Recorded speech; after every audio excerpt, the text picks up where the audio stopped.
जब हम पॉज़ की बात करते हैं, ठहराव की बात करते हैं, ఇంతసేపు మనోస్తబ్దత నిలపడం గురించి చెప్పాలంటే, ఉదాహరణకు మనకు కోపం వచ్చే సమయంలో ఎలా మనసులో స్తబ్దత నిలపగలం? మనలో అంత సామర్థ్యమే ఉంటే అసలు కోపమే రాదు కదా!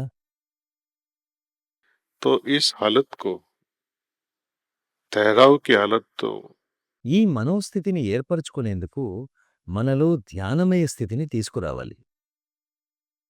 రోజూ ఉదయం పావుగంట, అర్ధగంట లేదా గంటపాటు ధ్యానం చేసి, అనంతరం దాని గురించి మర్చిపోకూడదు.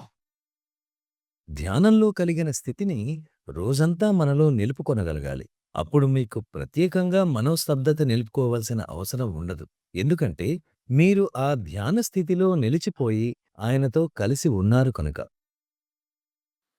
जब उनके साथ हम जुड़ चुके, ఆయనతో కలిసి ఉన్నప్పుడు అన్నీ సహజంగా జరిగిపోతాయి. आप गुस्सा भी करोगे, మీలో కోపం జనించినా కూడా అది మీ హృదయం మీద తన ప్రభావం చూపదు. అప్పుడప్పుడు కోపం అవసరమే. మనం మన పిల్లలపై కోపం చూపిస్తూ ఉంటాము. మనం హృదయపూర్వకంగా పిల్లలపై కోపం ప్రదర్శిస్తామా? వాళ్ళకి మంచి అలవాట్లు ఏర్పడటానికి, వారిని సరైన దారిలో పెట్టడానికి, పరివర్తన తేవడం కోసం మనం కోపం నటించాలి కదా! కాబట్టి ఇవన్నీ మనం నేర్చుకుంటాం. ध्यानमयी हालत से जो क्या करना है, क्या नहीं करना है, ధ్యానమయ స్థితిలో మనకు ఎప్పుడు ఏం చెయ్యాలి, ఏం చెయ్యకూడదు అనే విచక్షణ సహజంగా మన హృదయంలో జాగృతం అవుతుంది.